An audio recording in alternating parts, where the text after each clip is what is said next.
Hey guys, it's Willow. This video I want to go over kind of the top 5 highlights of the Camino, at least for me.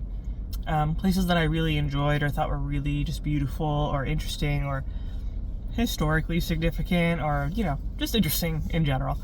And I mean, jumping right into it, the first, right off the bat, when you start the Camino, if you are doing the Camino Frances, like my friend and I did, and you start in France, you're going to be starting in Saint John, Pied-de-Port. Such a beautiful town. It's like a little fairy tale sort of town. There's these pink umbrellas that are lined up above the streets and the alleys. Little stone bridges. It's just the most beautiful town I think I've ever seen. And when we were there, it was just a nice sunny day. The town is kind of built up onto these hills a little bit, so you do have to go up some pretty steep hills to get to some places, like the Pilgrim's Office, for example. But just stores and cute little shops, and there was a baguette vending machine, which of course we had to make fun of the French for. But yeah, just beautiful little town. I would live there if I could. There's cats going along the old stone walls. Just a beautiful place. And it is at the foot of the Pyrenees Mountains, which is, as you follow the route, the Camino, the first day you are going to be going from Saint John to, for us, the next stop was the very small town of Roncesvalles, or in French it's Roncesvalles, I think. But so the Pyrenees Mountains, I would say, just that first day of hiking, it was the most beautiful day of the Camino for me. Besides the last day of seeing Santiago, but it was a very difficult first day it's like baptism through fire that first day. Now, in any other season other than when we did it, which was late autumn, there is a little hostel, I think it's called Orison, I think it's around halfway up there, so it kind of breaks up the distance between Saint John and Roncesvalles, because that full distance is almost 16 miles. I think it's 15 and a half miles total, all uphill, very intense. But yeah, the Pyrenees Mountains were the most beautiful part of the Camino for me. The mountains were just incredible, and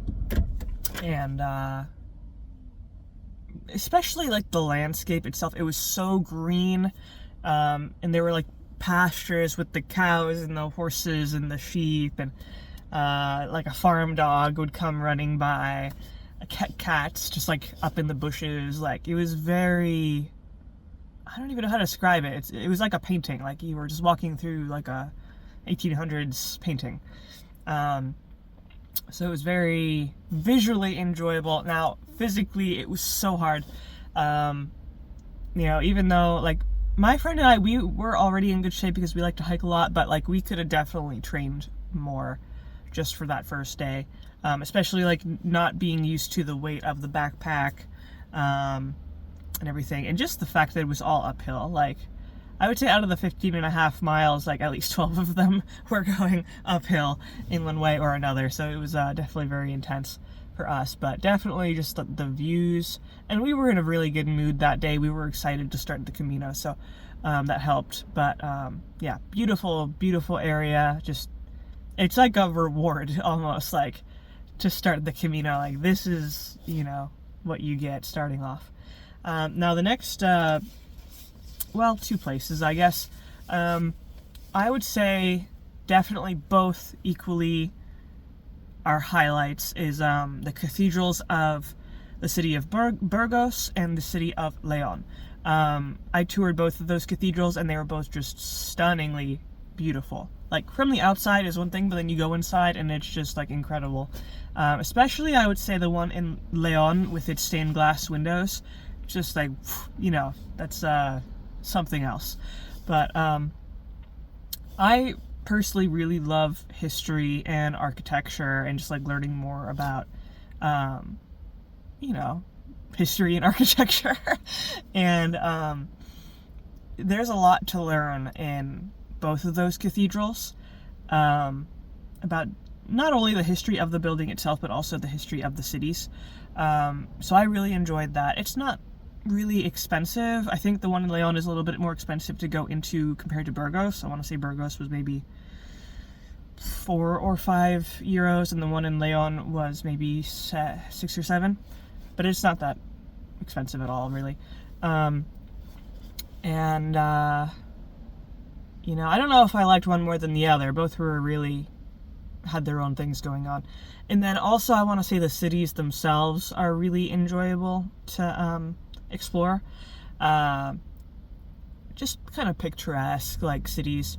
And lots of stuff to do, shops and restaurants, and the city square, like the main square, and things like that. So definitely I recommend, like, whenever you come across a larger city on the Camino, I would say take an extra day to just be there and experience it and walk around and take your time. They also have some really cool museums if you're into that. I really enjoyed those. They're also not expensive really at all.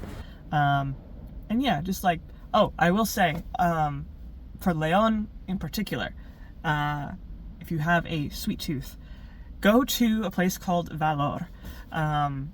It is a purely chocolate place. You go in, it was always so busy. We were in Leon for 3 days, I think, 3 days, and we would go to while we were there, we always went to Valor, because it had delicious hot chocolate, churros, milkshakes, like super decadent stuff. Right? So if you're like a chocolate person, then I would recommend Valor. It is a very cool place. It's kind of set up like a cafe, but it's like chocolate and like dessert stuff. So really cool, very enjoyable sort of place. Now the next place I would say that is a nice highlight is the entire area of Galicia, which is, you get there towards the end of the Camino, and it's just, even when we were there in November, super green, beautiful, lush area of Spain. Because I think when people think of Spain, they think of the south, like more dry, deserty, kind of like rocky, but Galicia is very lush and green for sure. It rains a lot, so I would say definitely bring like really good rain gear for sure, because you will encounter rain one way or another. And but it is more similar to, I would say, the first few days of the Camino, like coming out of France and then like that first part of Spain in Navarra, in terms of like there's pastures and there's cows, horses, sheep, things like that, like instead of farming, because in the middle, like in the Meseta, in the area of Castilla y León, that is more just like farmland, and like flat, and like, I don't know, there's no animals, like there's no farm animals out there. But Galicia, yeah, has a lot of like, I don't know, at least for me, I enjoyed seeing the farm animals, just like up on the hill, like very picturesque, farm country, you know. But so Galicia, yeah, super pretty. I also enjoyed the food in Galicia, and they had some very interesting, like staple, like traditional foods. I tried something called caldo gallego, which means Galician broth, basically, and it's like a green broth that has turnip greens in it, and I liked it. I had it with like a little baguette and some wine. It was nice at a restaurant, and I also tried octopus, pulpo, as it's called. They're very known for octopus dishes, and that was nice as well. I always like to try like regional dishes. So yeah, I mean Galicia, and then it's like an interesting thing that you'll find if you hike through Galicia is that they have a particular, not accent, it's dialect. They have their own regional dialect, and you'll see actually on a lot of the signs, and just like, you know, any kind of sign in towns or any place, you'll see Spanish and then you'll see Galician, which is a totally different language, like almost. They have like, you'll find like a lot of X's in their words, and it's pronounced differently, and it's, I speak Spanish and I understand Spanish, but Galician is definitely much different, which is interesting. I thought that was definitely very interesting. And my friend, who also speaks and understands Spanish, she also thought it was pretty interesting that dialect is still very much alive and used in that region of Spain. But yeah, Galicia in general is a very, very pretty, interesting place. You just gotta prepare for that rain, because it's gonna hit you at one point or another, and you don't want to be soaked at the end of the day, because then that's just miserable. But let's see, the next place, I would say I don't know whether to call it a city or a town, because it's bigger than a town but smaller than a city, is Astorga. So Astorga, I want to say it's right before you hit Galicia, but don't quote me on that. I don't remember exactly where it is in Spain, but it is a really cool, interesting, I'm just gonna call it a city. It has a it has a very interesting history of chocolate. It's apparently linked to kind of the development of chocolate, and they have a chocolate museum, which we went to, and that was really interesting. My friend and I bought Astorgan chocolate, which was really fancy. It looked like a fancy, like foil wrapped, like chocolate bar, like Willy Wonka, like very fancy looking, and it was really good actually. But yeah, it has an interesting history. I recommend going to the chocolate museum, just because it's like, it's known for chocolate, you know, it's historically. And also there's a very cool castle, I guess you would call it. And that's linked to a famous, I believe, Spanish architect. I don't remember his name at the moment, but I'll put his name somewhere up here. But so there's that castle, and then there's a cathedral right next to it that also is pretty interesting, but particularly the castle, because it looks so different. It's more modern than the cathedrals, and it looks very, you know, very unique. So yeah, I would say Astorga, me and my friend were just wandering the streets, you know, around sunset, and it was so pretty, and we were buying fancy chocolates. Like, it was definitely a fun experience going through there.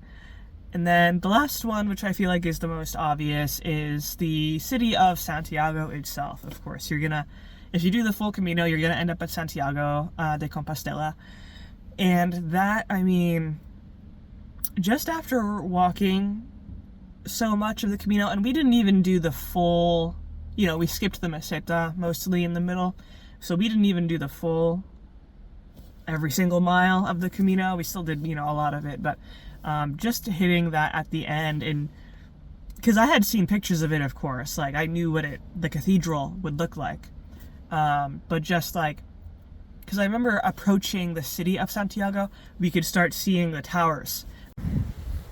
So we are currently in this little town called Monte de Gozo, I think, and we are going down this hill, and I believe that is Santiago in the distance, because it's kind of a straight shot. So yeah, we're almost there. We got, what, less than 3 miles, right? Yeah. Yeah. Yeah, it's like 5 or 4 minutes. So we should be almost there. And then the guide we read said that the last few miles are urban walking. So just walking through the city, and then the trail ends at the cathedral like city square. So we're almost there. So pretty excited. So we're approaching Santiago, and on the horizon, oh, where is it? Where'd it go? Oh, it's behind those things. That right there should be the cathedral towers that we are hoping to get to. Now, there's always a lot of churches in these big cities. What if that's the wrong church and we're walking towards the wrong one? But I think it's the right one because it has the double towers on it. So we're getting closer. We're finally here, kind of. We still have to get to the cathedral square. I remember zooming in on my phone and then telling my friend, yeah, those are the towers. We're gonna be there pretty soon. And just the anticipation, like I'm gonna see this famous cathedral that we've been walking all this time to come and see. You know, we're gonna be at the end here. And then finally, like, being in the city, and then you see the towers again closer up, and you go through these winding alleys and streets and everything, and then you finally are in the square, and you're like looking up at the cathedral. It's like, wow, this is like a core experience, you know. We're finally here. Mile 0. There's the cathedral. Grace says she's never gonna hike again. Oh, hold on. Check that out.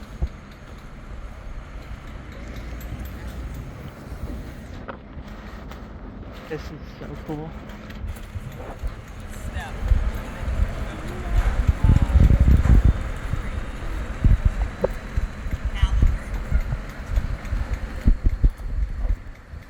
We're in the big square. It started to rain a little bit. Oh.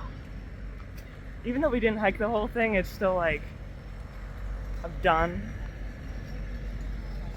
So this is great. So for me, at least, that was a very impactful moment, just to see the cathedral in front of me there, and like marking that the journey is over. And then I had an interest to go to the Pilgrim's Mass, which I believe they hold that every day at, I don't know if it was 11 or 12, but they have it multiple times per day, but the main one I think is around noon.